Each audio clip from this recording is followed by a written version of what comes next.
Hey guys, welcome to the Something About Tuesdays podcast. I'm your host, Phebe Joi.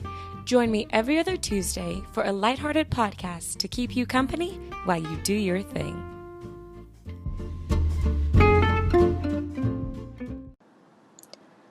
Hey guys, welcome back to Something About Tuesdays, episode 42. I'm your host, Phebe Joi, and hi. Hey and welcome. Hey you guys, so I want to give you a heads up that today's episode is going to be a little different than our normal episode. If you hadn't noticed, but you might have noticed that I did not record a couple weeks ago the last episode, or I should say I didn't publish an episode. I had actually recorded an episode the Saturday before it was supposed to be released, but in between that Saturday and Tuesday, I had a family emergency. As hopefully you looked and saw on Instagram. I'm sorry, that's the only way I know how to reach you guys and kind of tell you that an episode wasn't going to be coming out. So if you missed the episode and wasn't sure why, always go to check on Instagram. I will try to, put a reason or put something on there to not just leave you guys hanging. So I had a family emergency, and I am going to share that with you all. But to kind of give you a synopsis of what this episode's going to be like. You might have noticed that this episode length is a little longer than normal. And that is because I am combining, I would probably say, what last week's episode or a couple weeks ago episode was along with this week's episode. And I'm doing that for a specific reason. Last week's episode, like I said, I recorded it the Saturday before it was supposed to come out. I had shared about my baby gender reveal party. I had just shared just good things, like a regular episode. It was a great episode to record. I had fun recording it. I was definitely just feeling good about that weekend and the last couple of weeks. And it was a great episode. It was a fun episode, I would like to think. But in between that time, from that Saturday when I recorded to when it was supposed to come out, tragedy struck our family. And so within these last couple of weeks, and I guess I should give a caveat. If there is anyone who may not want to hear about pregnancy loss or infant loss, then go ahead and take a break from this episode, and that we'll start there. Okay, join us in a couple weeks, maybe. I don't know how much I will share, but in that episode, I had shared a lot about the gender reveal and just a good episode. Other random things. I think I talk about my dentist visit, as random as that is, but between then and now, I have lost my baby. And I will go into that, I think, perhaps maybe in the next episode. But you might be like, oh my goodness, why would you, what? For one, you might be like, what? But I still wanted to include the episode I recorded before. I did not have a chance to edit it before things happened, and so I actually just listened to it. It's been a couple weeks, and I listened to it, to make sure, like, do I want to publish this episode because it's going to be so different, because that's not where I am now. But I still want to publish it because, as I've always said, even in the last episode, these are hopefully episodes to keep you company while you do your thing, but they're also episodes for me to look back and remember. And I don't want to let go of that happiness that I did feel then. And so I did roughly edit. You guys, that is a very rough edit, and I apologize for that. But I did edit that episode, listen to it, and that is what you guys are going to hear today. And then following that episode, I'm recording, I would say, I guess, like part two. So what happened in between, or what's happened between then and now. So it's going to be interesting because even for you, you are aware that just from my caveat that the lovely baby that I was talking about is no longer with us, and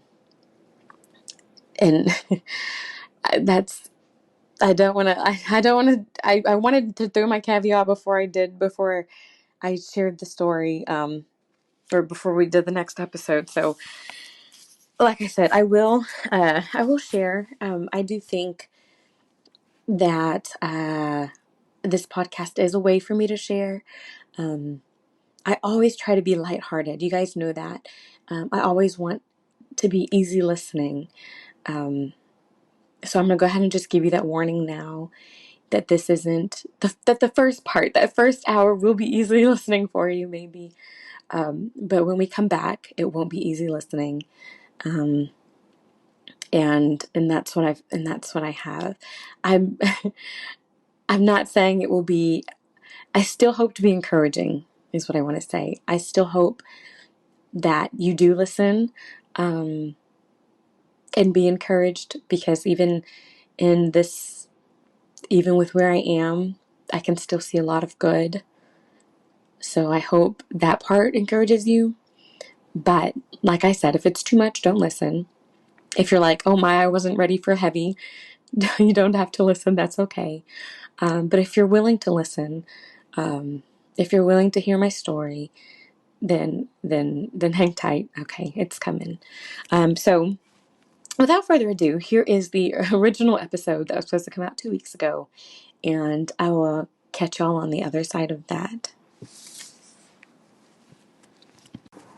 Hey guys, welcome back to Something About Tuesdays, episode 42. I'm your host, Phebe Joi, and hi, hey, and welcome. Okay, you guys, first off, I hope you guys had an amazing last couple of weeks. It's been a good couple weeks for me. Kind of busy, but like a good kind of busy.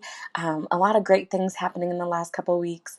But let me tell y'all something. Okay, as y'all know, about a month ago, I think early August, I had to transition my recording from my regular app, Spotify for podcasters, to the new Riverside, right? And since then, I have been playing around with how things sound, and I still haven't quite, actually, not even quite, I still haven't gotten it where I want it. I haven't even gotten back to where it started. It's kind of funny because very rarely do I think that podcasts usually start pretty decent and then the sound quality goes downhill. But I feel like that is what is happening. That's what happens when they throw something new at you. No, but so I've been playing with it, y'all, for the last like 30 minutes. I have been using this app, trying different things, trying different sounds, because when I go back to listen to it, it sounds very like hollow to me. You're probably like, I didn't even notice, and now I notice, and now I can't stand it. No, but there's always a little something using this app that bothers me. Like before, there was this buzzing sound that I don't even know where it came from, and now it's this hollow sound. Like we got rid of the buzzing, but now we've got this hollow sound, and I'm like, oh my goodness, yeah. So again, you guys, I apologize for the different sounds of my recordings. Thank you for hanging with me. I will continue to work on it. I will at some point find something that works and gives me good sound quality again. And for those of you who are like, oh no, it's still fine, like no big deal, thank you so much. I do appreciate it. But y'all, I'm telling you what, just seriously, the last 30 minutes, I was like, let me just fool around. I'm sure I can come up with something. Y'all, I don't know what I came up with. Anywho. So yes, thank you for hanging tight with me. Please keep hanging tight. We'll get it worked out eventually. But these last couple of weeks have been pretty good overall. Y'all know my last episode, I'd given my big celebration, and that's I'm having a baby. Yay! And so I kind of want to start there because I think when I last recorded, it was right before, I can't remember if it was right before I was going to do my gender reveal or something. I don't remember, but I don't think I talked about the like gender or anything like that. And so I just wanted to share that with you guys. So when I think, honestly, like I said, I don't remember when I recorded. I think I recorded afterward. I don't know. The point is, so I had a gender reveal kind of party. Now I am one of those who I did not do a big shebang of any kind. And I wanted to know first what our baby was going to be. So I think I mentioned, but if I didn't, when Hubs and I went on our lake trip and we were celebrating to have the baby, we also were opening the envelope that would tell us what the gender of the baby would be. And so we already knew, and that's how I want to find out, like with my husband, with me, little moment between the two of us. We find out the gender, we can be excited or disappointed or however we need to feel or whatever, um, together at that point. And so my husband, he wants a baby girl and I want a baby boy.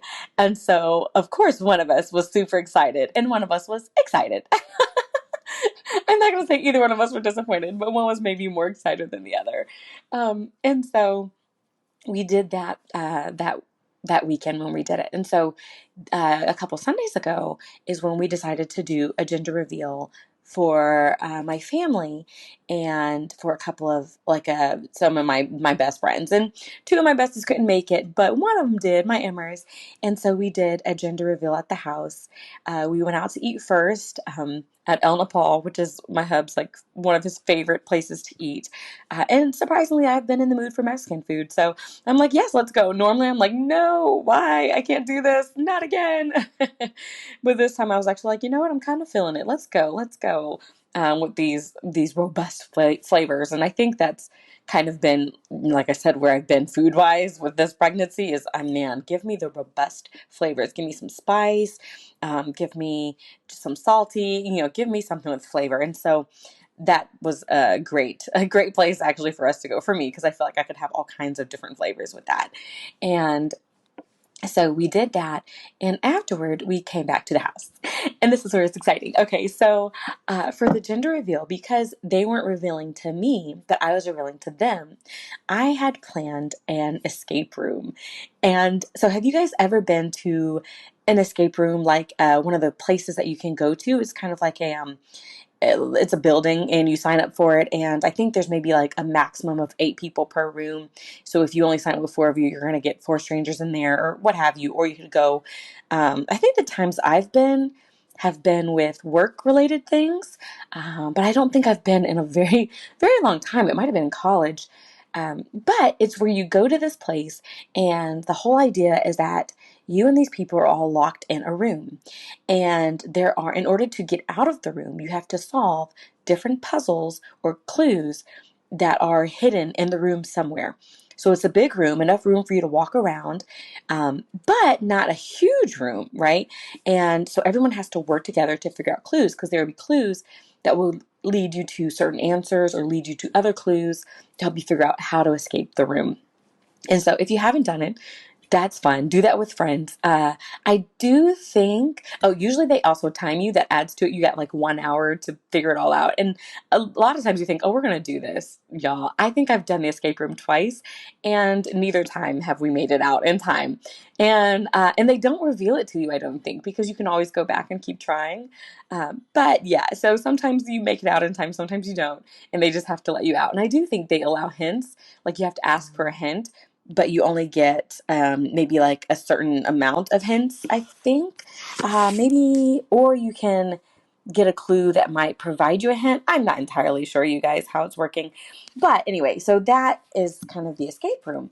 And so when I was on Etsy, just looking at other kinds of baby things, I saw like this lady had created an escape room type theme for a gender reveal, where she already had the little games that you could print and cut out, and the games had clues. Like, they each, okay, so imagine there's 7 puzzles, but each puzzle has a bunch of clues that go with it, and then you have to figure out the final. It was, for her, for this game, a number, and then once you got all 7 numbers, you would supposedly input these 7 numbers into a lock. I didn't do that. I just had them tell me the 7 numbers, which I didn't even like care too much if they got it right. I did correct them if I knew they were wrong, but for the most part, I was like, I mean, as long as they made it through, it's fine.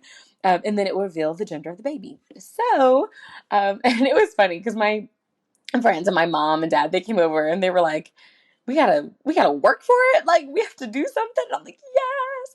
So anyway, so the night before, I stayed up to like 1 o'clock printing and cutting these things, and I cut them out and all the little clues, and they're just paper clues, and I hid them around my house. Um, just different, like it would be like, let's see, 9 little onesies, like little pictures of little onesies, and they're different colors, but like you had to get all of them to figure out how many of a certain color, and then that would give you the clue for puzzle number 3 or something like that. It sounds complicated. It was a little bit, but it was actually really fun. And so, at least fun for me. I hope everybody else had fun as well, but I had fun watching them as they were trying to figure out the different clues, and as they, meandered around the house and working together. There was some math involved and things like that. And it was just really cool. And so they finally got all their pieces together. They got all the 7 numbers for the puzzles. And then they're like, okay, we got it all. We got it all figured out, which I gave them a timer of 15 minutes. They're like, is it going to take that long? Yeah, they did not get finished in 15 minutes. I think it took more like 20, 30 minutes for them to figure it all out. But anyway, so they gave me the number and I input it, or I say inputted. I gave them the final, I guess, clue, which was an envelope, and inside the envelope was a QR code, which I had my iPad out, so we used the iPad to cue up the QR code, and on that was a video that they had to watch. It was like a 2-minute long video that would reveal the gender of the baby. And so, so they got to watch that, and yes, you guys, they were excited. My mom was excited, and my Empress was excited.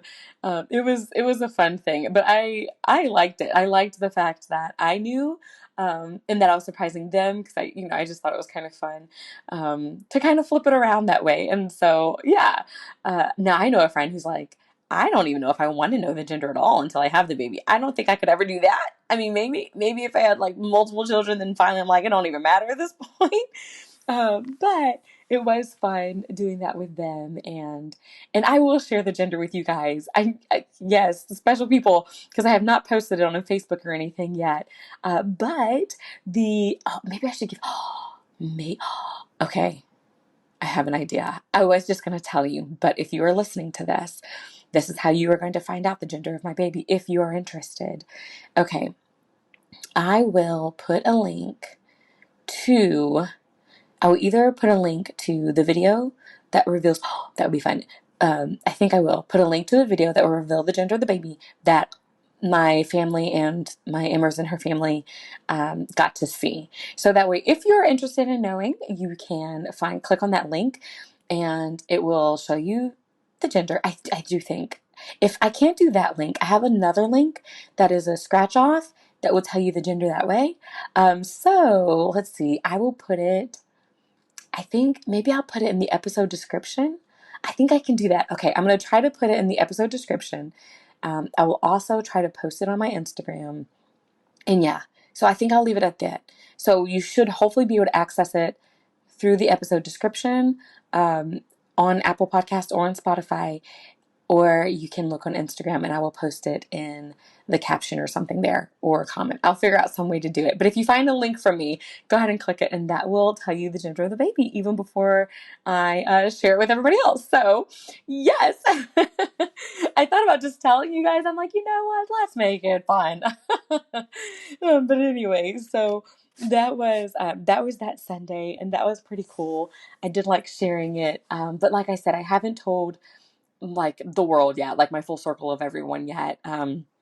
Just some things, I don't know, it's kind of nice to hold on to some things, and then to just gradually let people know. And there's actually quite a few girls at my church who are pregnant right now. And so I don't want to like, I don't want to steal anybody's thunder. Like when everything happens at the same time, there's just a lot of focus on different people at different times. And I don't want to like step on any toes, not that I don't think any of these girls would be offended by any means of sharing anything. But just, like I want each person to have their moment. Like, we'll get there. Like we're all going to have our babies and it's going to be lovely. But, Yeah, speaking of, I actually attended one of our girls' baby showers today, and it was so lovely. She's having a baby boy, and the colors first off were great of the baby shower, and it was like a hunter green, I would say, maybe a sage green, and it just felt so earthy and wonderful, especially considering it's fall, and it actually feels like fall. You guys, it's been raining for like the last 3 days, which feels quite fallish actually, but it's cooled everything down, and we're about to go on fall break next week. In fact, when this comes out, I am on my fall break. Woohoo! And so yes, so it her theme was just so cute. It was cute. It went very well with the weather, and her food was good. Her mom made it. She made like this cheesy spaghetti chicken stuff. I don't know what it is, but I was like, I think I want that in my baby shower. And of course, some chili and some sandwiches, and then some amazing desserts. And I'm like, okay, I think that's the perk too of there being multiple people who are having babies. And I think I'm the last one. I'm tied with another lady at church. Um, but that means like I can get ideas from everybody else, from their registry, from their shower. Like, I'm like, please, let me, look off of you, get some ideas off of you. And so, like I said, it was a lovely baby shower. Baby showers are usually pretty fun to go to. I would say, even when I wasn't sure I would ever have a kid, um, for the most part, I know some people struggled with going to baby showers, and maybe towards the end I did some. I'm not really sure. Um, but I'd like to think that for the most part of the last few that I remember, I enjoyed the baby showers. Not to say that there weren't moments of, you get twinges, right? You're human. So of course you get twinges of like, I just can't wait for that to be me, or will that ever be me? You get those twinges, but I am glad to say that for the most part, I don't think I ever had the jealousy type twinges or envy. Um, never wishing it was me, because I don't know, like I wouldn't want to take from anyone else. It's one of those. And not saying that people do. I know there's lots of reasons for women not to attend baby showers, especially if you are struggling to have your own baby. Um, those emotions are definitely there and very valid. And I hope if you were someone who ever couldn't attend a baby shower, that everyone else was understanding. And even if they weren't, know that it's okay. Whether they understand or not, you know where you are and the place you're in. So don't feel guilty or anything like that. But uh, like I was saying, so I did enjoy this baby shower. I enjoy them for the most part. I think they're absolutely wonderful. They're fun because you're celebrating new life. Usually and I love shower food, honestly, because it's just, it's like your snack food. I think how guys have their kind of like football, basketball type food, same thing like game food. I think like showers, wedding showers, baby showers, bridal showers, all of that is a similar food. It doesn't take too much to please me there. And then yeah, and then seeing all the cute gifts and everyone being like, oh, over everything. In fact, my friend and I, we laughed today because someone she had gotten her like a comb and brush, and everybody was like, "Aw!"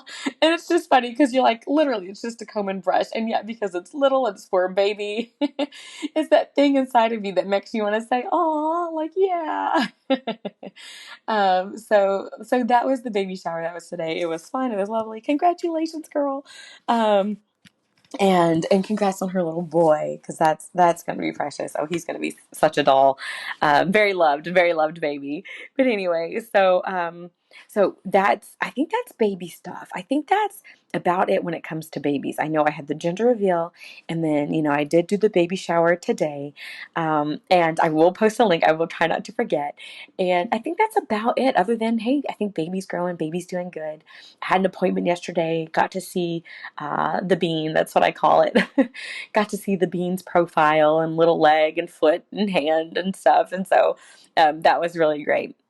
But I have to tell you all this. I'm moving on from baby things. Okay, I don't know if I've mentioned this on the podcast before. I think I have.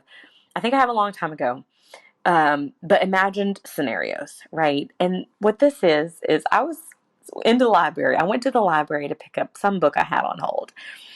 And while I was in there, so this was within the last week, or obviously within the last week, maybe two, And I had went to the library and I was checking out a book, and we have self-checkout in our library. And so I don't even, really go in and talk to anyone. I go get my book on hold and then I go check out. And I was there to go check out. And as I was walking, I think I was walking out, there was this guy, and I'm not trying to judge anybody, but when I say he looked creepy, like he looked like he was about to, honestly, in my brain, okay, this is an imagined scenario, but like take the library hostage. And so my brain went there. And so my brain said, oh my goodness, what if this guy tries to take us hostage? And what if he starts with me because I'm walking out and he's walking in? And what if he grabs me and he's like, nobody move, right? Like, y'all, this is literally in my head while I'm in the library. And I was like, what would I do? And so, of course, because, when you do these things, you're the hero of everything. Okay, hopefully you were the hero in your scenario.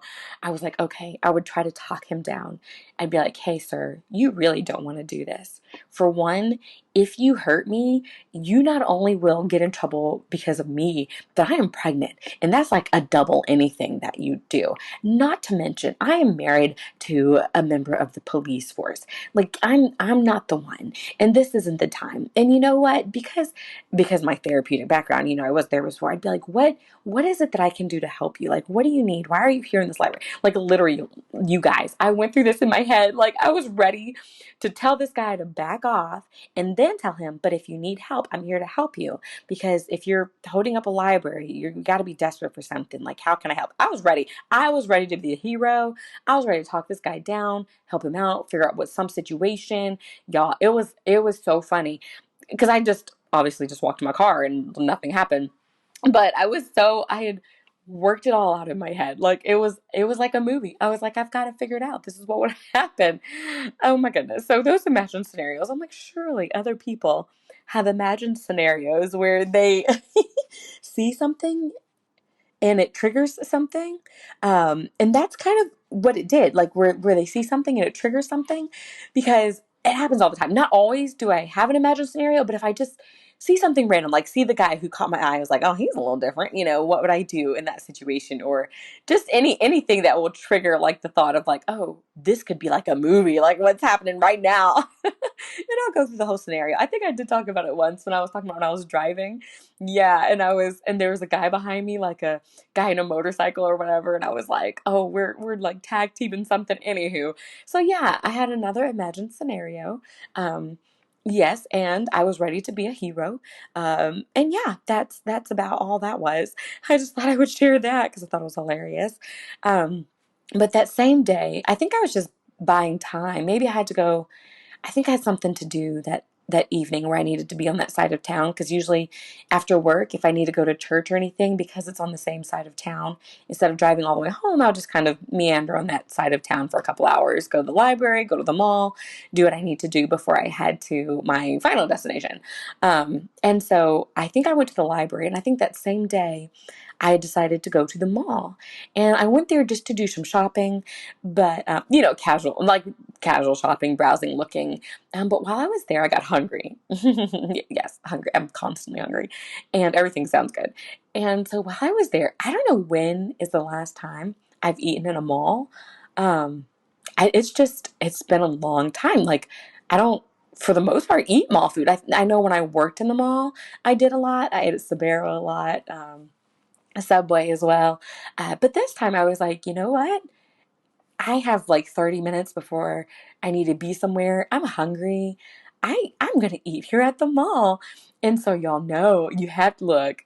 Mall food, there's all kinds of places. There's the pizza.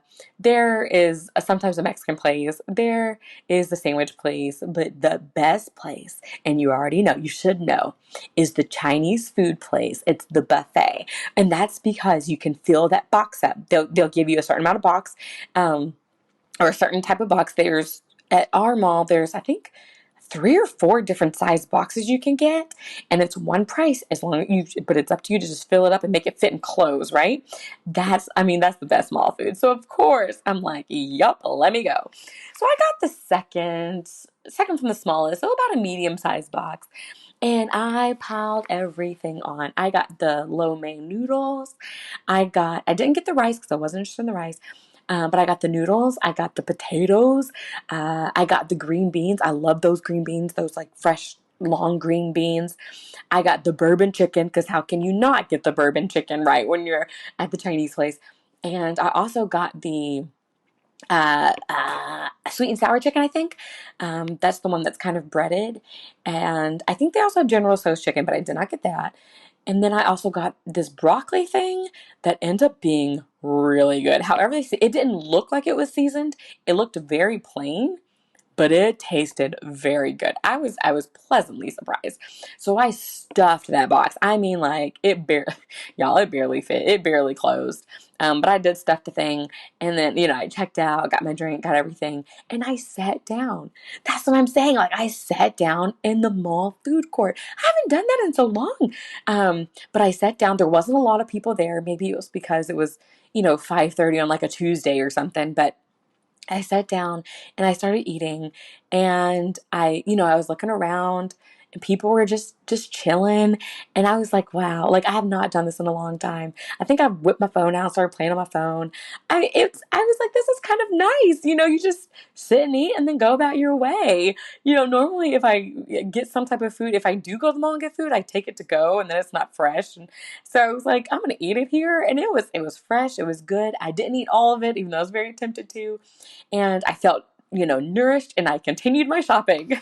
So yeah, so I sat and ate in the mall, something that I never do after my harrowing experience at the library that actually didn't happen, but was in my head that could have happened. So yeah, so that was my mall experience. This last week, there's been, like I said, it's been a busy week, a couple of weeks. It's been a good couple of weeks. We had the baby gender reveal for me. I had the baby shower today. Last Saturday, our church ladies, so I think I've mentioned a few times whenever it comes up that we have ladies conferences and things like that. And so this past week we had a ladies conference just for our section. So we have the whole state ladies conference, and that's once a year. But then we also have ladies conferences just for the smaller sections of the state. And so we had ours, and it was a church that was in downtown, and it was a church that I hadn't been to yet, but I had known the people like for the last few years. I've seen them, introduced myself, they've introduced themselves to me, we've seen each other, we've talked at conferences and things like that. But this was the first time that I actually got to go to their church, and it was so great. They did a wonderful job hosting. They had the praise team was a mixture of different people from the section, but they did a drama skit to a song, Imagine Me. I think it's called Imagine Me. It's Kirk Franklin's song. And they did so wonderful with that. And the part that I love, I think, about going to other churches that love Jesus the way I do, that believe in God the way that I do, that share faith and belief and values, is that you get to see other people who believe the same way you do, right? But like in their element. And it's so cool because it's like, this is something we have in common. So like I said, these are people that I've only talked to a few times at like conferences, last year's conference, things like that. But here we are in this moment sharing this, and like loving God the same way that we can. I don't know. It was just cool to see, cool to experience. It always is good, like I mentioned in last episode, to get together with like people, good people who believe the same, who share, just values and things. And so just going there was really awesome. They had a wonderful time. And the lady who was speaking, the I guess the theme of the conference was love. What's love got to do with it? Everything. And she talks about love and how we should proactively love, how love is a demonstration, it's an action. And of course I loved that. You guys know I loved that. Because I'm like, yes, like we got to show people. And she was being very practical with it, of course using the Bible, how we need to practice patience and humility and kindness and hospitality and all of those things. And so it was a great message, and the church reflected so much of what she talked about, and it was just wonderful. And one other thing, and I have to throw this out there because I got to be real with y'all. So the church I attend is predominantly white. It's mostly white people, with a couple of us black people sprinkled in, and that's about it. Maybe we got, let me see, a couple Hispanic girls, um, and that's about it. And so this church that we went to is predominantly a black church, and that's cool. Like I mean, I love my church to death. Don't get me wrong, but it was so cool to also see like my people, um, and to see their church and to not be the minority. I attended a black church when I was younger. I grew up in a black church, and then when we moved, we ended up going to a white church, and that's kind of where we've been since. But um, as far as like my schools that I've been to, I've been predominantly white.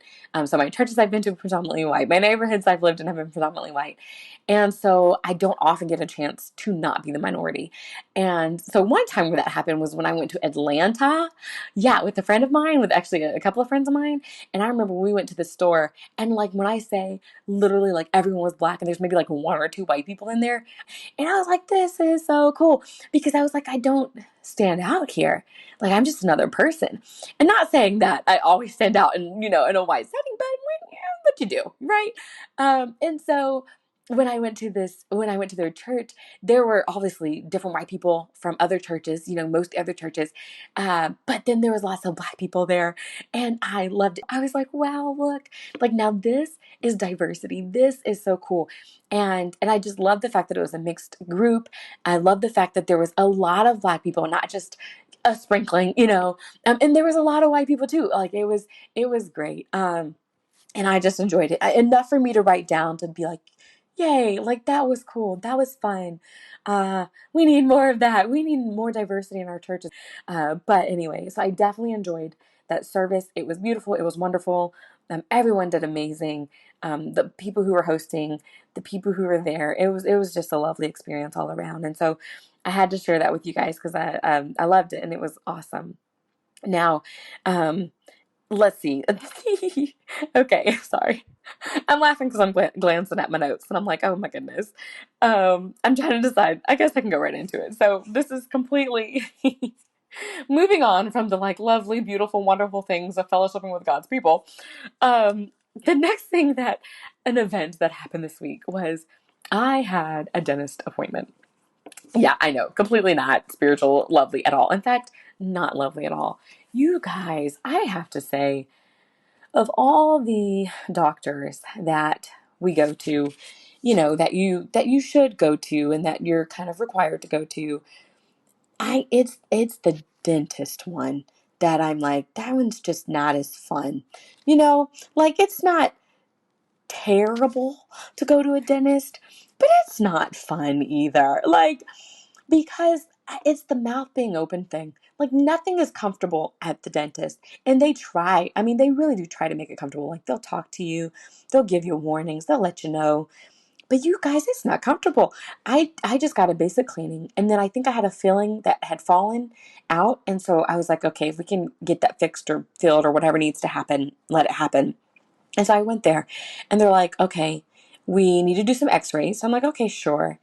You guys, y'all remember how they do them x-rays? Like you would think, let me just smile. No, they got to put that thing in your mouth. I don't know what it is, but it's like hard. And they're like, okay, bite. And you're like, okay. And it's like cutting the roof of your mouth or whatever, and it's just very uncomfortable.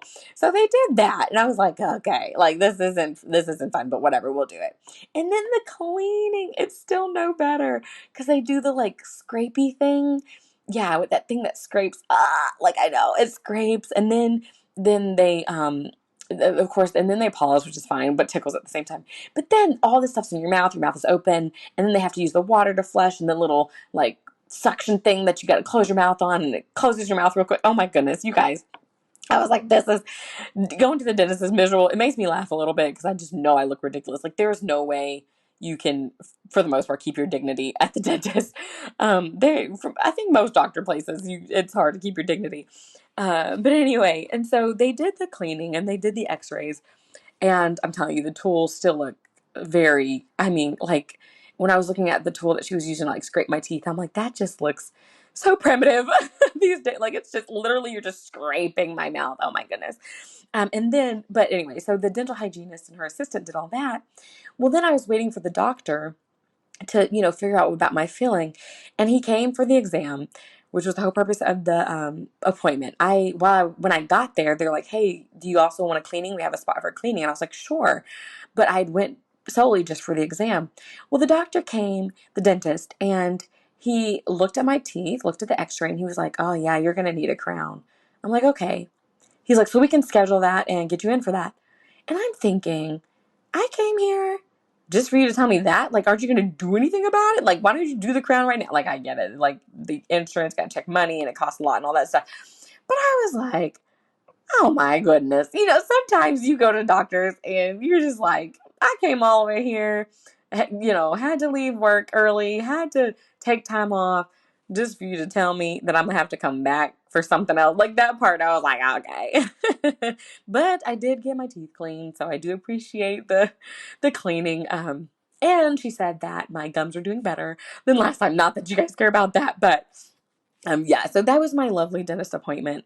And that was fun. That was great. But okay, another thing I've noticed was, and this is, so y'all know there are different times where I feel like, okay, technology is moving forward and I should be moving forward with it. Like I'm young enough, to be able to move forward with it. So this is my third time experiencing this and my third time not trying it. Okay. Cause I'm too nervous about how I'll look if I don't do it right.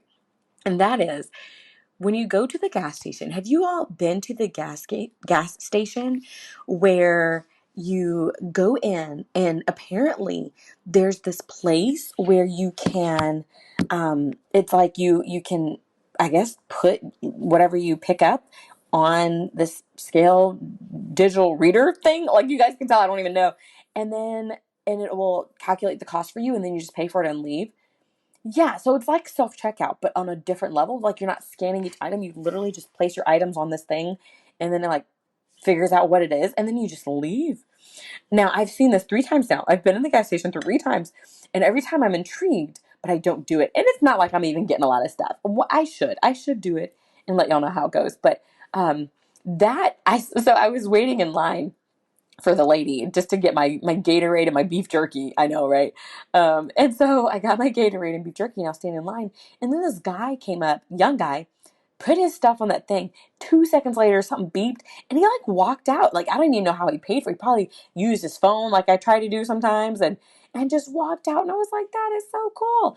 And that kind of reminded me of you guys have heard of those stores that are supposed to be coming from Amazon where you could, or I think Amazon, where you walk in, get what you need, and walk out, and it like charges you, like it already knows what you picked up, and it just charges you on your way out, like it can scan everything. Yeah, I haven't seen one of those stores. Now that would be kind of cool, kind of weird, but kind of cool. Um, but that's what it reminded me of. Like you just place your items there and then you just pay and walk away. I was like, this is so weird, but cool. Just something I noticed with technology that I was like, okay, maybe I need to work on that and be bolder. Because it's funny because there's no reason for me not to try this, right? But sometimes I get like anxious or feel like I'll be embarrassed if I don't do it right, which is not a big deal. Like if you don't do it right, I don't think people are going to judge you. And even if they do, you're not going to see them again. And if they judge you, that's more on them than you, right? And yet I still am like, okay, I don't want to do this. Like I want to try it, but I don't want to try it in front of other people. But maybe next time I go in, I'll be brave enough. I will try to be brave enough and let y'all know how it goes. But if not, you guys try it and you guys let me know how it goes. But yeah, okay. So then, the next kind of event that I wanted to share with you guys, like I said, it's been a busy couple weeks with some great events, is a police ceremony. And I don't often, I guess, talk about the fact that my husband is a police officer. He is a police lieutenant, actually, worked his way up from a B cop to a sergeant to a lieutenant, and now he just got promoted to be a major for our police department, which was pretty cool. So yesterday, and this all just happened, well, obviously it's been in the works for the last couple of weeks, but the actual promotion ceremony was yesterday, and it was a nice ceremony. You guys, these events have just been nice. It was a very nice ceremony. I had, of course, been to the other ones before when he was promoted to sergeant and lieutenant. But this one they did really well. They incorporated, I think, more technology than in the last couple. Like they had a couple of videos that they showed.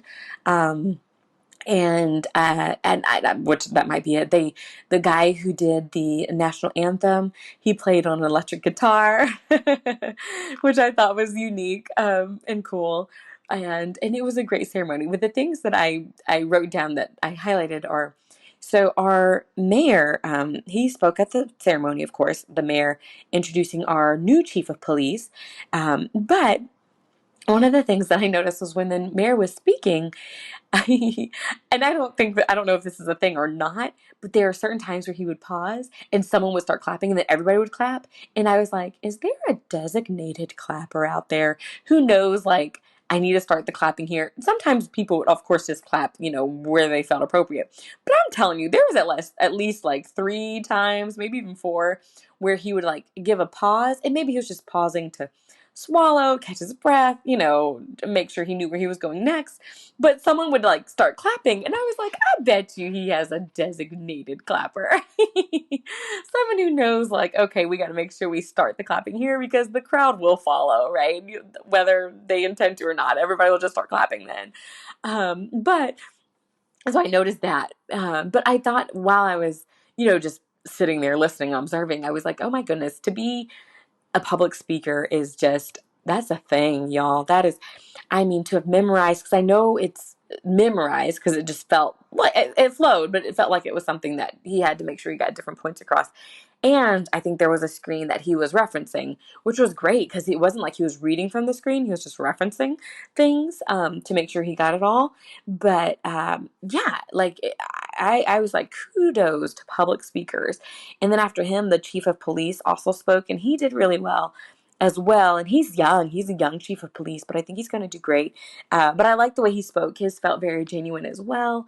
And then everybody did wonderful. Everybody did great. There was a few speakers there, but I think my favorite speaker was one of the new deputy chiefs, and I liked her because one, she's a girl, rising to the top. You go, girl.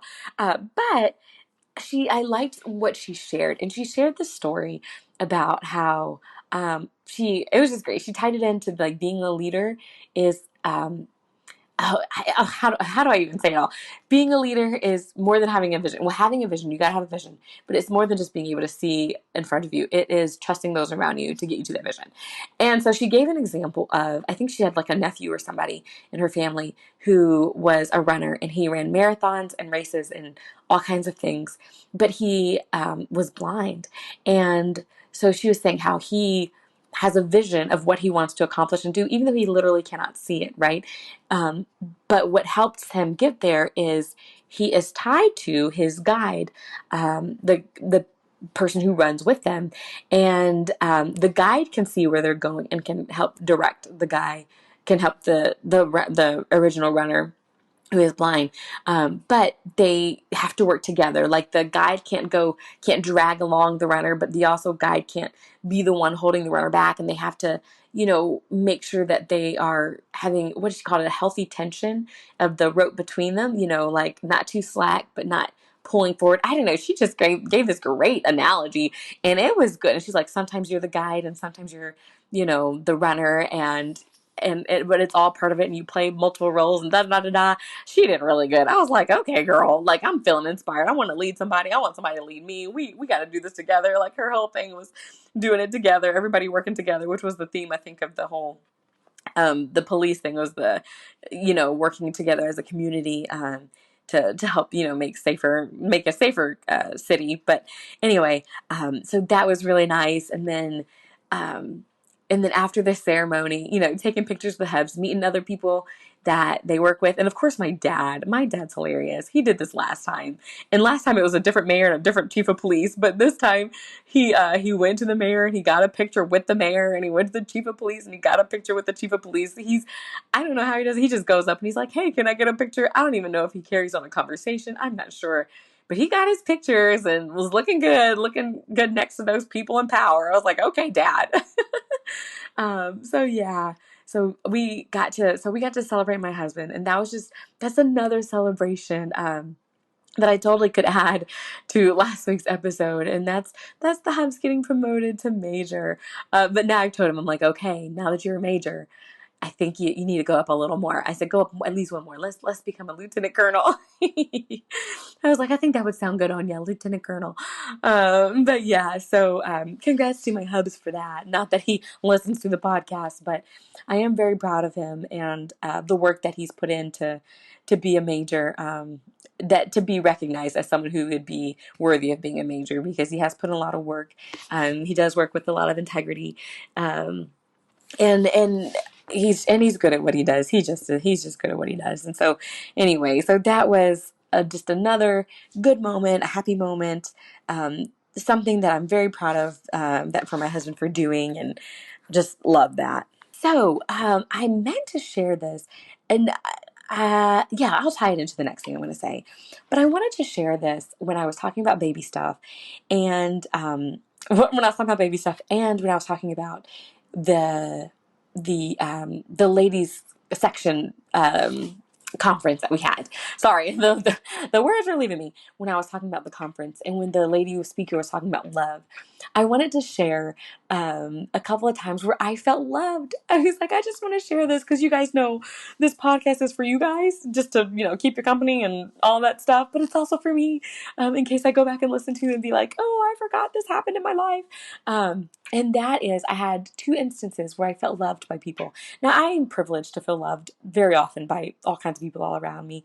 I have a loving family, loving friends, etc. But 2 very specific times where I felt people demonstrate love or demonstrate care. Was at my gender reveal. My friend who came, Immers, she brought me a basket, like a gift basket, and I mean like a big one too, which I was not expecting. I wasn't expecting any gifts, honestly. It was to celebrate the gender reveal and my birthday and things like that, but I wasn't expecting a gift from anybody because I was the one throwing the party, right? And so she got this basket, and it was just stuff, a couple of things for the baby, right? But also things just like things that mamas need, like the different lotions. And then also she got me dark chocolate because she knows I like dark chocolate, and she got me some tea and just all those, like, and a blanket, those things that she knows I love, those cozy things.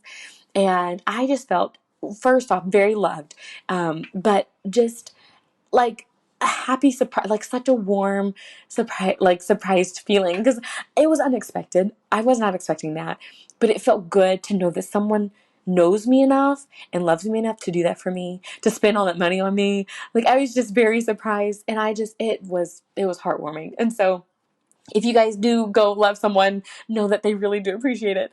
And then the second time I felt loved and just felt special was a friend of mine at work. Hey, Miss Greg, if you're listening. She brought me a gift as well, completely unexpected. Like, you guys, I had, like, nothing had happened. I wasn't having like a party. I wasn't doing anything, but she brought me a gift, and she's like, it's not much, but here it is. And I looked inside, and there's tea in there. There was the written note was like, what did it say? Like, you're going to be a great mom, or something about being a great mom. So it was like very specific to me. And then there was socks in there, and you guys, like, just the coziness and there was a lot, like, it was this cool, I didn't even know. I asked her, I was like, where'd you get this? It was this cool, it was like this box of just things in there. Like, it was so great. Had this cool spoon thing that I would need for my tea. And you guys, and it was so unexpected, and for her it may have felt like a small gift, I don't know, but for me it was a lot. It made my day, it's made my week, just to know that someone cared enough to do that. And so, yeah, so if you're out there doing those things, know that people really do appreciate it. I definitely appreciated it, so shout out to those 2 ladies. I appreciate y'all. I love y'all. That was absolutely wonderful. Thank you for that. And so the kind of last thing that I want to end with, and I want to share this, not to be super serious, but kind of in the same vein, the same lines of loving people, of thinking deeply, is okay. So, vulnerable moment here. So I would probably say the last little bit, however you want to interpret a little bit, I have been I'm someone who tries to pray every day, right?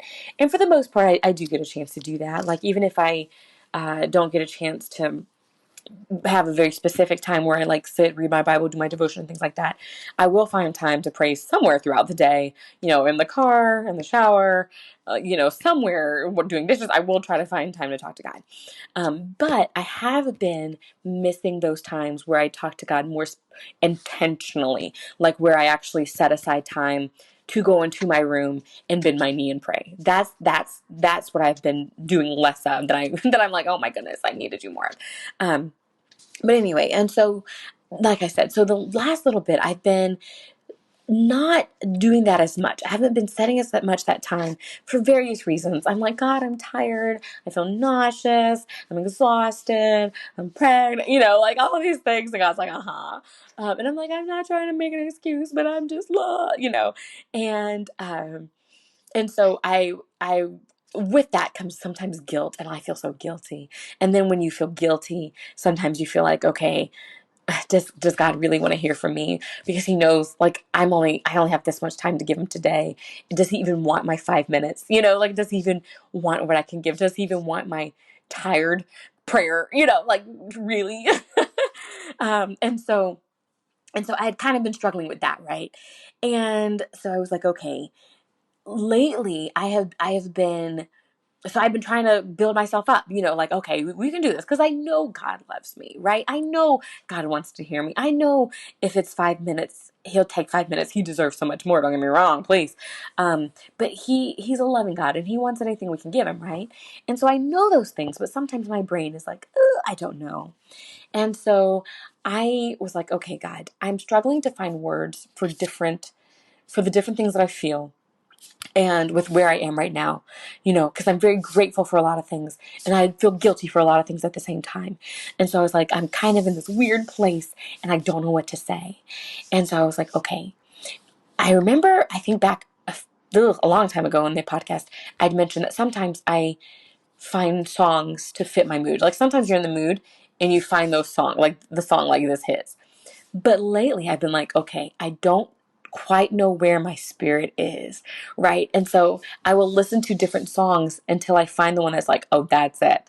That's where I am, right? That's the one that, this is the song that either speaks to me or that I can use to speak to God. And so I was listening to different songs, and different ones were speaking to me, and I was letting them play. Well, then I got to one song that I stopped on it, and I didn't know why I stopped on it. It's called Here Again, I think, and I think it's Elevation Worship. And I stopped on it, and I was like, I think I want to listen to it, but I don't know. I don't know that my heart's exactly there, but I was like, let's listen to it. So I listened to it, and not for it to be like kind of in my head, and I was like, a good song. Well, later on, I was singing the song, and I was taking the moment to think about and talk about God, right? It was a moment where I was like, okay, God, here I am. Let's talk. Let me share with you my day. And and the words of the song were, will you meet me here again? It's let's see, will you meet me here again? Sorry, once again, trying not to sing on the podcast. I'm trying to think of the verse. Let's see. Oh, I'm not enough unless you come. Will you meet me here again? Here we go. Because all I want is all you are. Will you meet me here again? Now, of course, this is from when it's sung as us humans, like singing to God. It's the down up motion, like, because all I want is all you are, God. Will you meet me here again? Will you meet me in this place again? But while I was talking to God about it, and I was listening to that song, I was like, yeah, I'm kind of feeling it. But then it like hit me. And maybe it was God speaking to me. I believe it was. And it was like, okay, you're saying like, this is you coming to me, but I want you to hear it as me coming to you. And I was like, oh, and then the words came, will you meet me here again? But this time it wasn't me speaking to God, but it was God speaking to me. Will you meet me here again? Because all I want is all you are. Will you meet me here again? And you guys, like, I'm about to cry right now because, not because of pregnancy hormones, but because I was like, oh my goodness. Like, God knows that I've been struggling with all these different emotions and all, like, it just, like I said, all the different things. And God was like, look, all I want is you. That's all I want. I just want you, who you are right now, with all the emotions, with all the things. all I want is for you to meet me here again. Like, don't be afraid to come to me again. And you guys, I mean, it hit me. I was like, oh, okay, God, but it felt so good and so reassuring and so loving that God found a way, not for me to just speak to him through a song, but for him to use a song to speak to me, right? And it just, y'all, my little heart, I was like, okay. I was like, not only, because I'm, through this, a lot of times we're like, God, I'm reaching for you. I'm trying to reach for you. I'm trying to get to you. And then sometimes we forget that God's trying to do the same, that he's trying to reach for us. He's trying to get to us. And he's saying, hey, I want you to meet me here again. Not only do you want to be here, but I want you to be here too. This is not one-sided. That desire for you to pray, it's not just coming from you. It's coming from me too. I want you to pray. I want you here again. And you guys, that just spoke to me. And I was like, I'm going to have to share that because that might be a message that God has for other people. Will you meet me here again? Wherever you are, wherever it is, whatever you're going through, God's like, hey, just meet me here. Just find me again. Speak to me again. Because all I want is all you are. Like, if all you can do is just bring yourself, then bring yourself. Like, with no other expectations, no other things, whatever it is, just bring yourself. So anyway, y'all, so I was like, okay, God, thank you so much. And so it doesn't end there. Okay, so so I love that. I was like, okay, God, I really like that. And I'm going to try to find time to meet you again, to make more specific time, to make this work, because it's not just what I want, but it's what you want too. And so that was one day. A couple of days later, I don't know exactly when, I was scrolling through my phone, and normally, for the most part, I don't necessarily stop on different reels or videos. I mean, if I do, I have the interest of like 2 seconds, and then I scroll on. But one video caught me, and it was this lady who was preaching, which always interested me. I was like, okay, because I like lady preachers. And she was talking about how prayer can look like a lot of things, because it's you pray without ceasing, right? That doesn't mean you can't live life, because you gotta live, right? But she was saying how when you pray, whether you like kind of pray in the car, pray on the go, pray in your dishes, pray in those things, make specific time to pray, but also pray in those times. And when I was like, yes, okay, good, I do that. And I was feeling good. And then she said something that convicted me. And I was like, oh, okay. That's how you know it's good. She's like, those things are good. But she was like, but also find those times. You got to also kind of make those times happen. Because she said those times where you're in your car and you have your music on, or you have your podcast on, or you're doing other things. And she's like, you are not letting yourself be open to communication from God. And this reminded me of, I think I talked about this too, of a long time ago. We were talking about how sometimes you gotta quiet the noise. It's gotta be silent. And I was like, oh, because I am one of those, you guys. Like, I listen to podcasts like crazy. Like, it's what I do. Like, any of my free time, I just like listen to podcasts. If I am doing dishes, I do podcasts. If I am, doing writing in my car, I do podcasts, or I do music or whatever. And sometimes music does get me into the presence of God.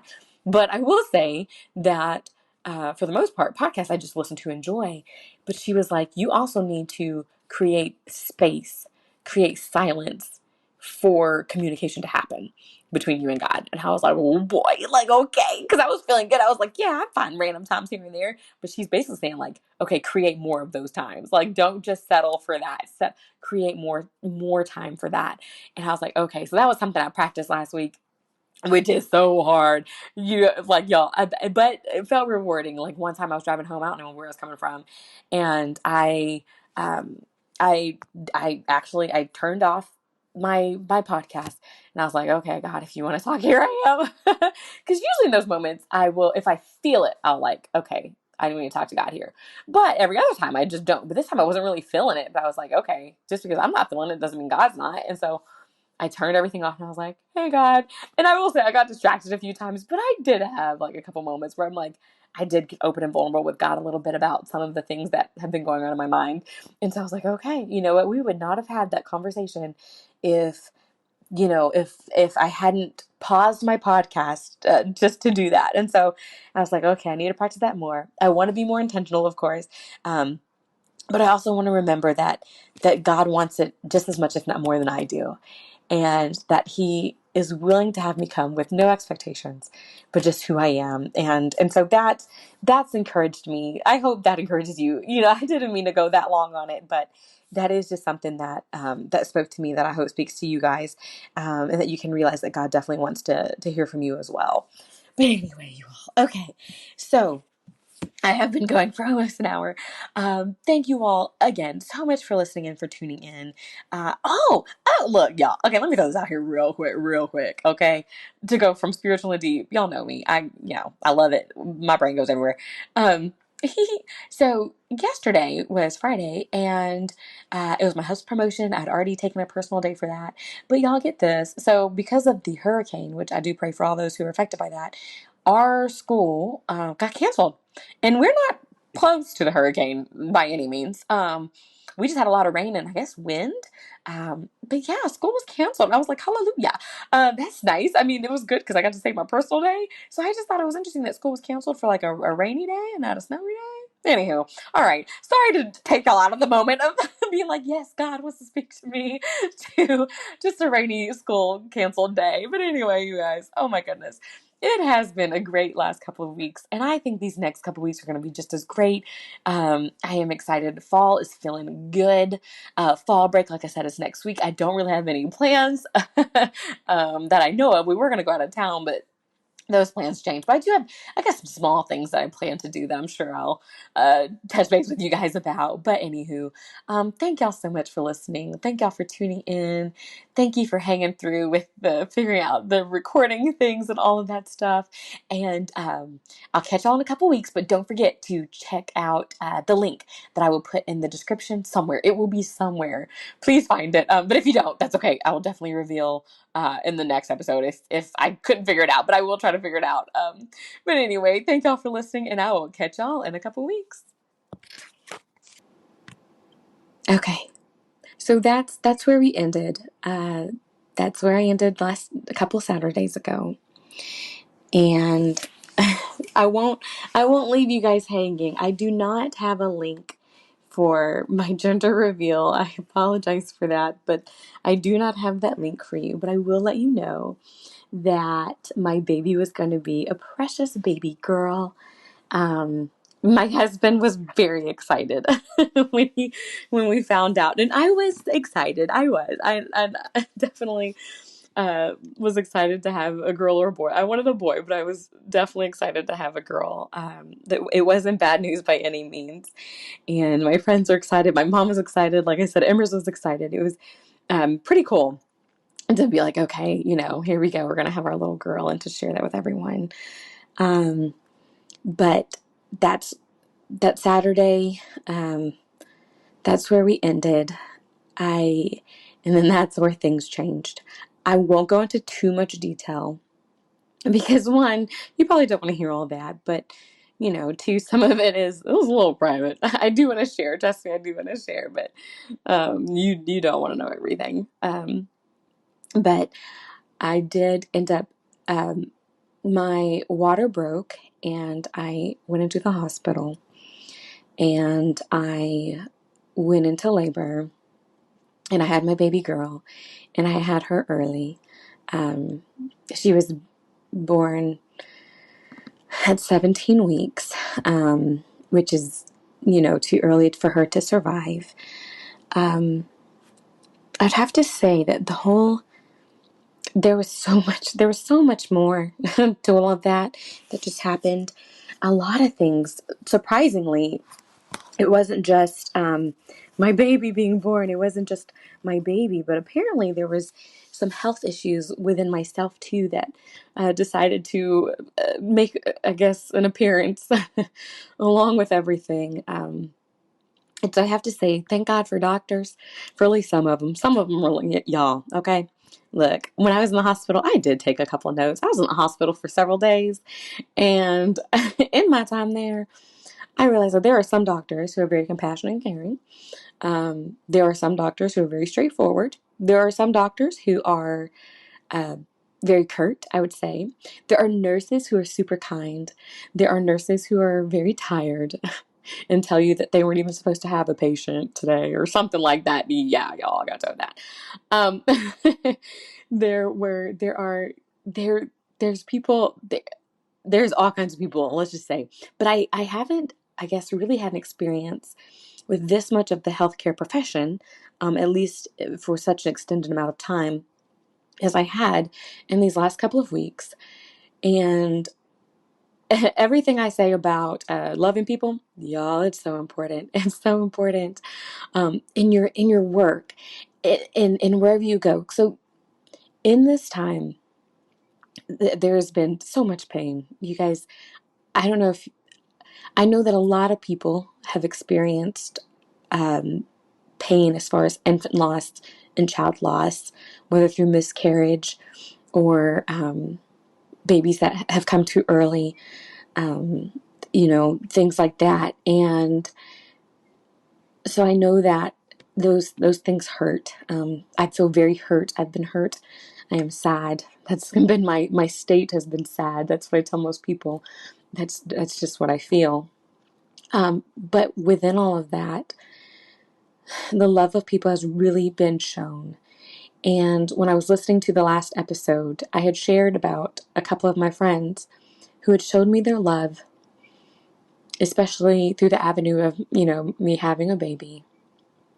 And with the loss of my little girl, people have still shown so much love, and it has been amazing and helpful and needed. I believe I have had a conversation, at least an hour-long conversation with my closest friends about everything, and those conversations have been so life-giving, so part of processing. And my pastor and pastor's wife, they've they talked with me, and they counseled with me, and they shared with me, and they let me share with them, and they were wonderful. And the part that you never really want to experience, which is you don't want to have to need people's love, when you're in a hard situation, when something has happened that rocks your world, and then you find that you need love. You don't want to ever be in that situation. But when you find yourself there, it's, you can only just feel grateful, I think, for those who do love you. And you guys, I don't have notes for this. I wasn't even sure I would record anything. But I want to. I was going to share, I was talking about, coming up with a way to include some bonus episodes to kind of share my journey with trying to grow my family. And I didn't, it's kind of funny because when I first started the podcast, I knew that it was something I would eventually want to share. But I didn't want it to be everything I was, right? I didn't want to necessarily be identified as the person going through fertility struggles, and that's all the podcast was about. But I knew I would get to a point where I'd want to share those, because one thing I wanted was my podcast to be genuine, and it was going to be, about me and what I hope to give to other people. And so that's one of the things that I want to be able to give to other people is just my story. I can't say that it's advice. I'm sure I'll throw out advice. I can't say that it's some tried and true method. I can't necessarily call it a survival guide as I would like to. All I can do is call it my story, but hope that it encourages someone, or at least let someone know they're not alone, or, just something. And if nothing else, just like I had to process with my besties, if nothing else, it's me processing with you guys. Believe it or not, just knowing that you guys listen, it gives me a little something, something. So I do appreciate that. So I knew it was something I wanted to share. And while I wanted to share more towards the end of the journey, end of the story, making it through, there is something to be said about sharing things while you're in the middle. And so I am right dead smack in the middle of some pain right now. I mean, it hasn't, it's been a week. Um, but,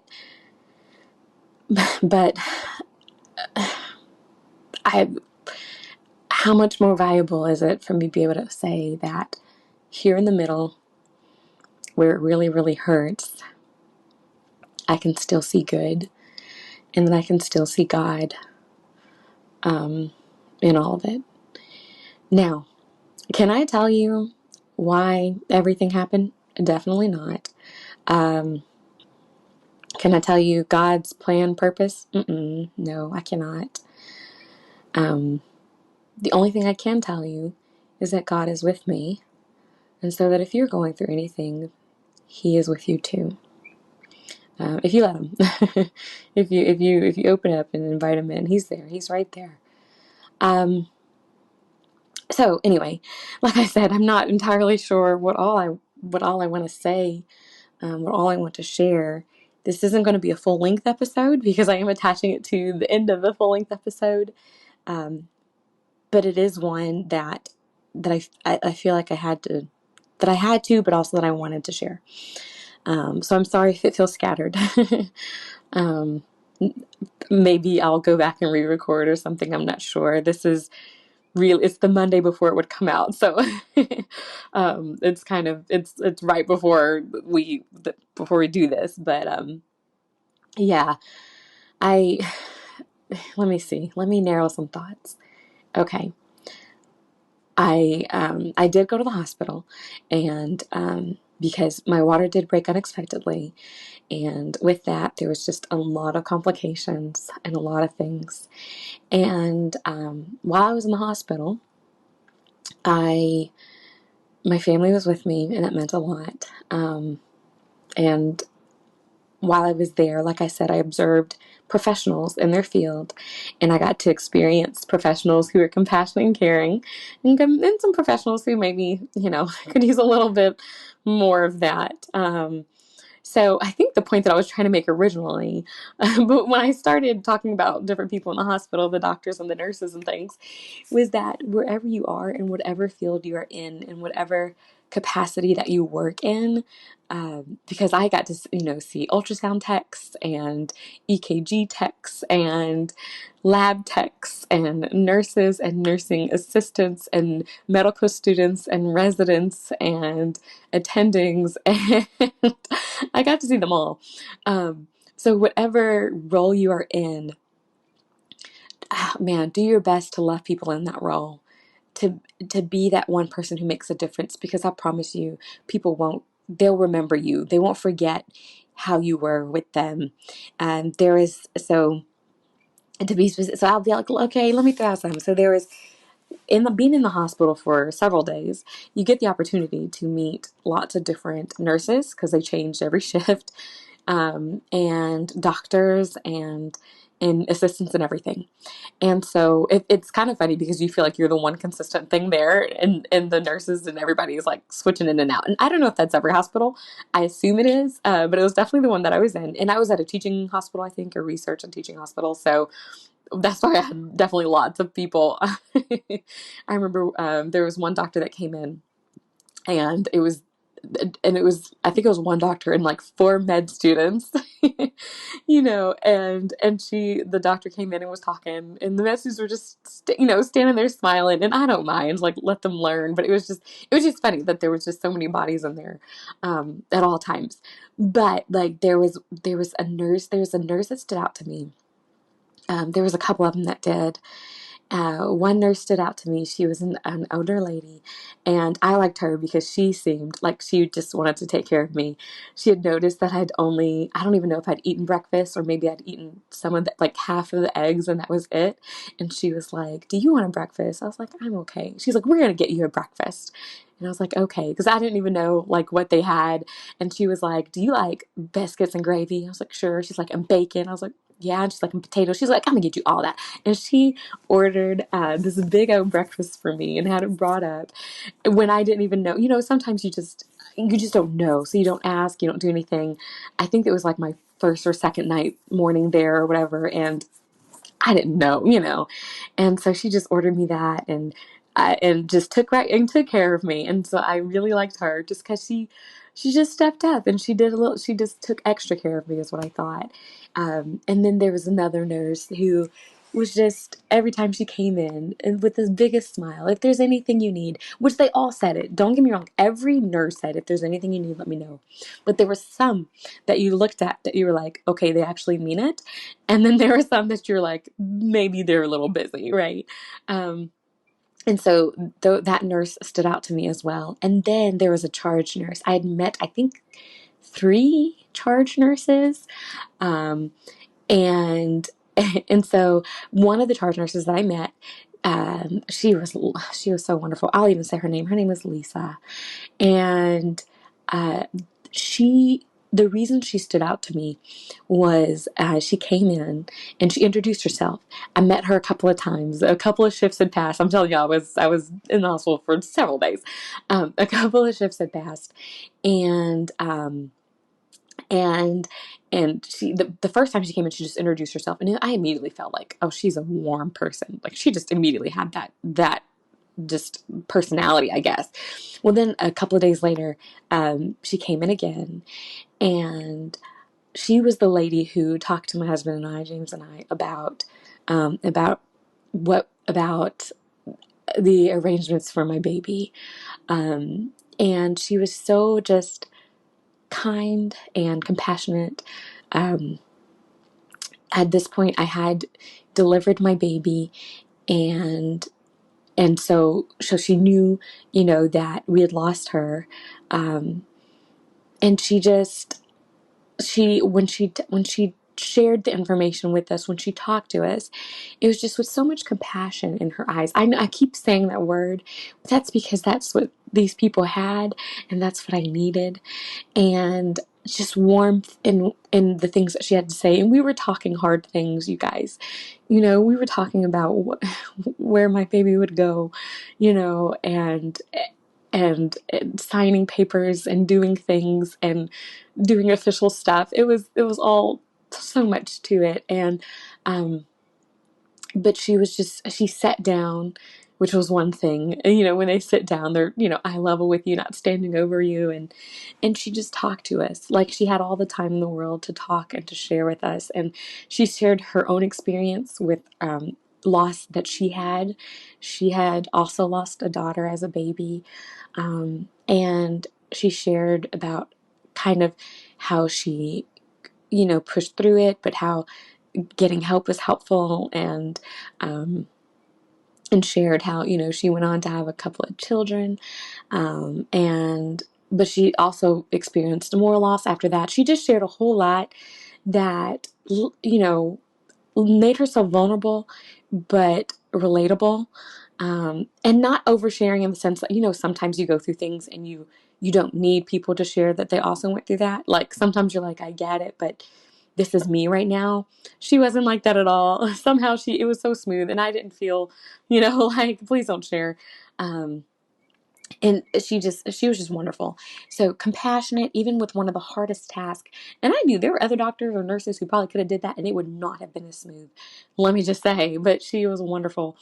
And so shout out to Lisa. And I remember, on my way out, I was concerned. There was concerns that I had asked the nurse something, and she gave me an answer that was like, well, we don't do that, and da da da da da. And I was like, okay, because I remember talking to Lisa, and she said they could make it happen.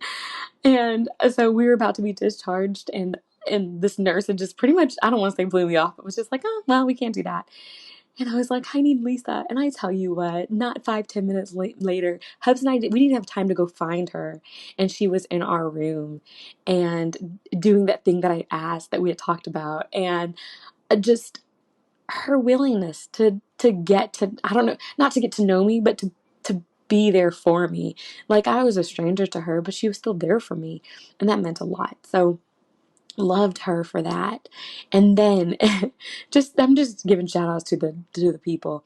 So then there was this other doctor. So in this time, I had lots and lots of doctors. My goodness, I had lots of doctors, different kinds of doctors. Because, like I said, not only were things going on with my baby, but my body was doing crazy things in and of itself that had to get figured out. And so I had different doctors for me.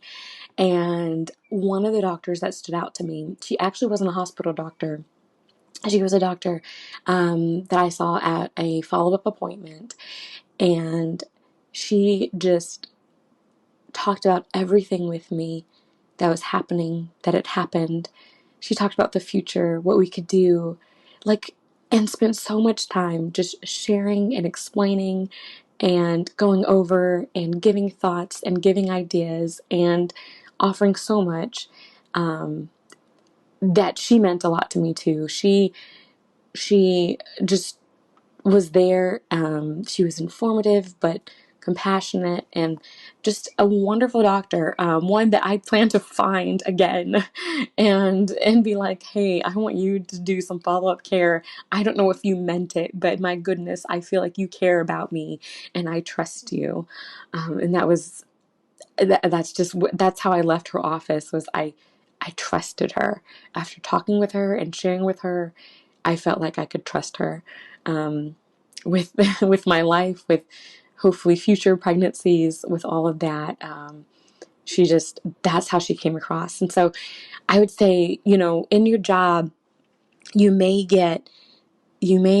feel burnt out. Like I said, I ran into one of those nurses who was a little burnt out, a little overwhelmed. He asked us, he was like, do y'all know anybody who wants to be a nurse? Like he was so just, he was being pulled in all kinds of directions. Um, but if you're that point, try your best to find some way to, to, to get to do some self-care. That's the first thing. But, also remember that what you do, I know I was just a stranger, but it makes a difference. It really does. Try to be that compassionate, positive person wherever you are. I promise you, it will make a difference. Whether you are, in sales, whether you are in the food industry, whether you're in business, whether you're in education, like myself, whether you're just working on the line. And I don't mean to say just, sorry. I did that though. I did that one summer. I worked on an assembly line. Y'all, that was some tough work. Okay. So shout out to you if you do that, work in a factory of any kind. But whatever you do, just try to be compassionate and yeah, be that kind person, because it really means a lot to the person who's receiving it, is what I want to say. Because that meant a lot to me, um, as the recipient of that. And like I said, of the love that all of my friends have shown me, in the last couple of weeks. I had not all of my friends listen to this podcast, but those that do, thank you so much. This is my public way of saying thank you. Thank you for, for the food, for the porch drop-offs. Y'all, those are so great. Like I said, you never want to be in a position where you need it, but when you're there, it's it's a blessing to have. So for the porch drop-offs, those are great. For the text message check-in, those are great. For all of those things that just show love, it's very much appreciated. And I have to give one more shout out, really a couple shout outs. Of course, to my husband, who does not listen to the podcast, but who has been a, a good person to grieve with. He's a good listener. He's just been there, and it's been wonderful. So thank you to my husband. But also, y'all, the true superstar, and I think my husband would have to agree, my mom, which mom does listen. She doesn't always listen right away, but she does listen. And so I have to say, thank you, Mom, for showing me so much love in the last couple weeks. It's been hard on everybody. It's been hard on the whole family. I know it's been hard on you. But even though I know it hurts you, and this is as much your loss as it is mine, You've been so strong for me, and I appreciate it. Thank you, Mom. Um, and I'm sure with you guys, share a lot more about how amazing my mom is, like how she has stayed with me and how she has cooked and cleaned and pampered and babied me and helped me and done all kinds of things that made me be like, Mom, you want to live with us forever? Uh, um, but truly, though, thank you, Mom and husband, and everyone who has shown um, love during this time. It is definitely appreciated. And if nothing else, whatever this episode is, whatever it has been, I hope it at least it I can express how much I appreciate everything that everybody has done, and it's something that I don't want to forget. That if years down the line, I look back and I think about, oh, wow, right after all of that, in the middle of all of that, people loved me, and that helped. Yeah, so thank you, everybody. Even if you don't listen or if you do, thank you to all my friends and family, my mom and everybody. Shout out, mom, dad, sister. You guys are the best. And yeah, I love you guys. Thank you guys for loving me. So I think that's all I want to share today. I will probably.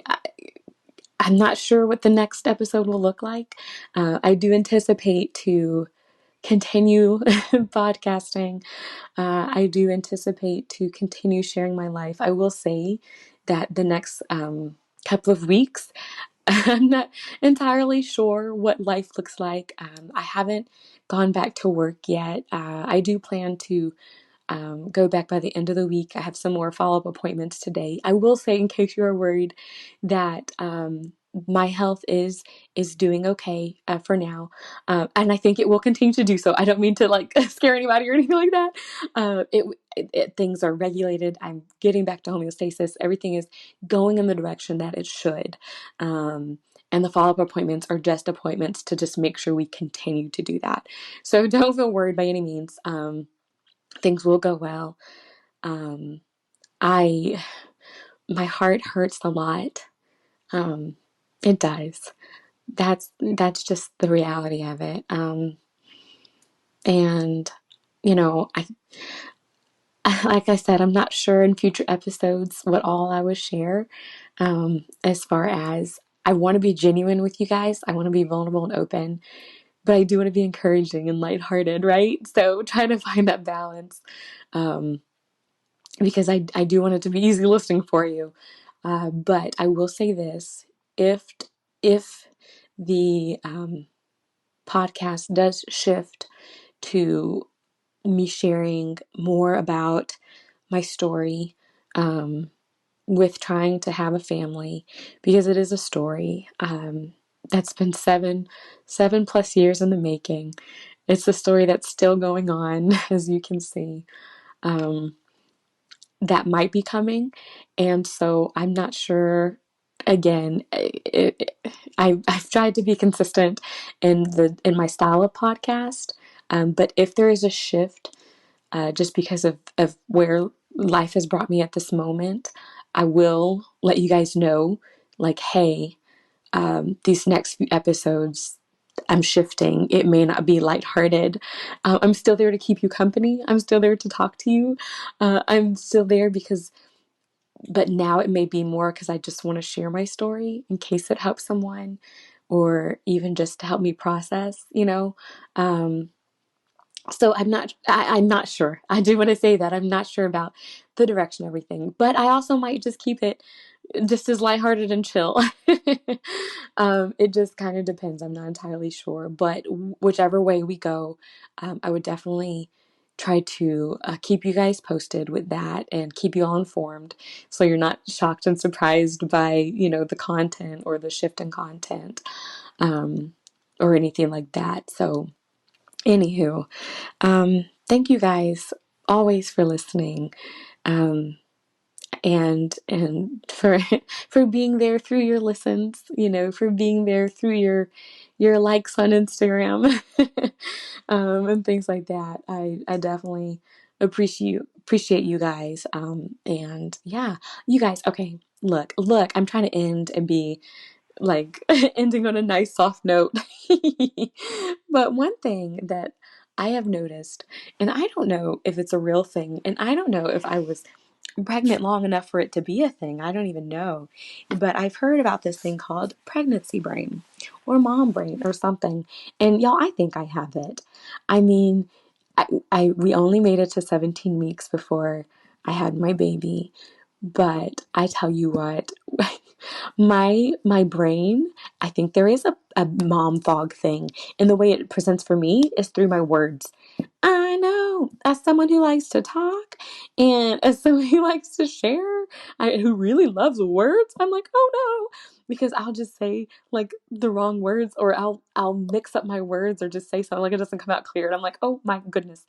So anyway, y'all, be on the lookout for that. I'll let y'all know how that goes. Supposedly, it could be a thing. Mom brain could be a thing, but that it will get better in time, maybe. But yeah. So, anywho, you guys, hopefully the mom brain fog will go away. Um, yeah, and I, I can still, I, I don't know. My heart is broken, but I'm grateful for the time that I had. Um, I'm grateful for the 17 weeks that I was able to be pregnant. Um, I'm thankful for the little bit of time I had with my baby girl, you know. So yeah, it's times can be hard. Life can be very, very, very hard. Um, but there still can be the good in it, you know. There's still there's still something worth fighting for. In fact, let's go ahead and turn this into a music segment. Um, so this week, as you know, I've been, when you go through stuff, you go through stuff, and so I've been reaching out to God, and He's been there. And what, I haven't been listening to a lot of music, surprisingly.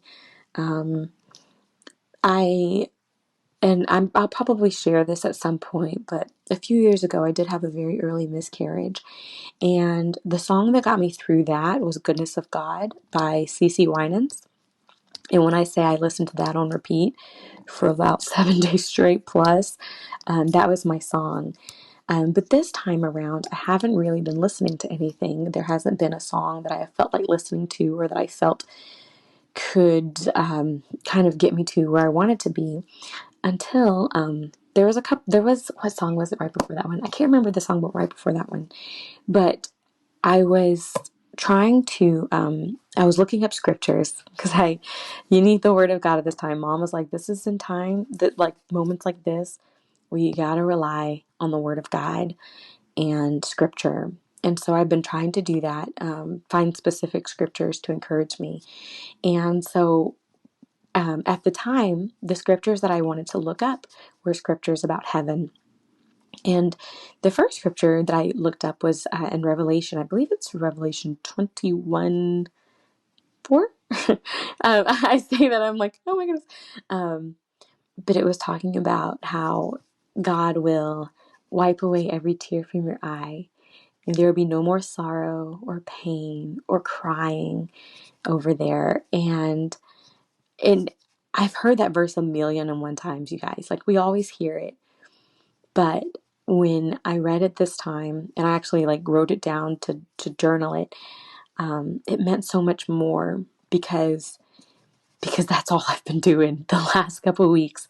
I've been crying. There's been tears, there's been sorrow, and there's been pain.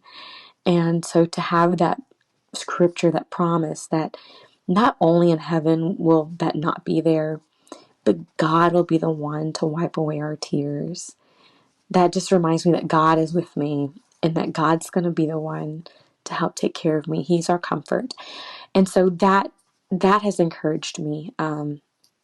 And Another scripture that I looked up was the scripture that was, eyes haven't seen and ears haven't heard all that he has planned for us, right? And so I thought about that scripture for a little bit, and I'm still studying it because I do have some curious. I'm curious about some things. I think it's used a lot to reference heaven, but I'm also curious about what it might actually mean. You guys, I might even look. I read it and I was like, eyes haven't seen, ears are all he has planned for me. Um, and like, is it talking about like the sovereignty of God? Like, is it talking about how God, his ways are higher than our ways type scripture, or is like a heaven is going to be that great type scripture? I haven't gotten that deep yet, so you guys just got literally just my thoughts on that. But please don't come at me and be like, it actually means this. But anyway, so that I looked that up, and with that, the song "Worth Fighting For," who is it by? Oh my goodness, I feel terrible for not remembering. It's like youth. Is it J.J. Harrison? Maybe it's J.J. Harrison. Um, I feel so bad if it's not him. It's not him. It's not. It's oh, who is it? Oh my goodness. Let me think. Okay, Fighting For, y'all have to look it up. I can't do this. Brian Courtney Wilson, that's who it is. Worth Fighting For by Brian Courtney Wilson. And it's talking about let me just go ahead and look up these lyrics to share them with you guys because it meant a lot to me. And this is going to be my music segment. So if you're going through something and you're thinking about like, okay, my future, I don't know what my future is. I don't know what it looks like. I don't know if I'm worth it. I don't know if anything's worth it. Then this is just a nice song. So the chorus says, "You met me deep in my despair to show me you would never leave me there. You claimed, because I was made for so much more. I am your child, and I'm worth fighting for." And that meant a lot to me because, like, as much as I, wanted to fight for my baby girl, that's how much God wants to fight for me, if not 10 million times more, right? Because he's God and his love is so much more than even a human mother's love could be. And which is pretty powerful on its own, by the way. But, but it reminded me that I am his child and he cares about me and he's going to fight for me. He's going to fight for me to get through this. Like, I'm not the only one going to be fighting to overcome this, but he's going to be fighting with me and he's going to be fighting for me because he wants me to overcome this even more than I do. And so I really like that. And this is, though heavy with the weight of my mistakes, you carried me and you refused to let me sink under the pressure. You meant for me to soar because I am your child and I'm worth fighting for. And then it goes into the chorus, eyes haven't seen, ears haven't heard, all you have planned for me. And nothing can separate me from your love. There's so much more still worth fighting for.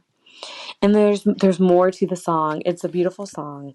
Um, and I listened to that and felt God, being like, "Hey, I'm fighting for you. This hurts. This is hard, but I am here for you, and we're going to get through this together. We're going to overcome this together. And those who overcome, they make it into heaven. We get to see the kingdom of God. And so God's going to help me get through it. He's going to help my family. He's going to help you if you're going through something hard or whatever. He can help you get through it. He can overcome it, and know that you're still worth fighting for. Your future is worth fighting for. And God's plans for us. I mean, He has plans. I don't know what they are. Trust me, that's where I am right now. I have no idea what his plans are. I don't know what he's doing. I'm not even sure the purpose of anything right now. But I just have to rest in the fact that he's with me, and we'll get through it. So anyway, again, you guys, thank you for listening. Thank you for being there. I appreciate it. And I will catch y'all in a couple weeks.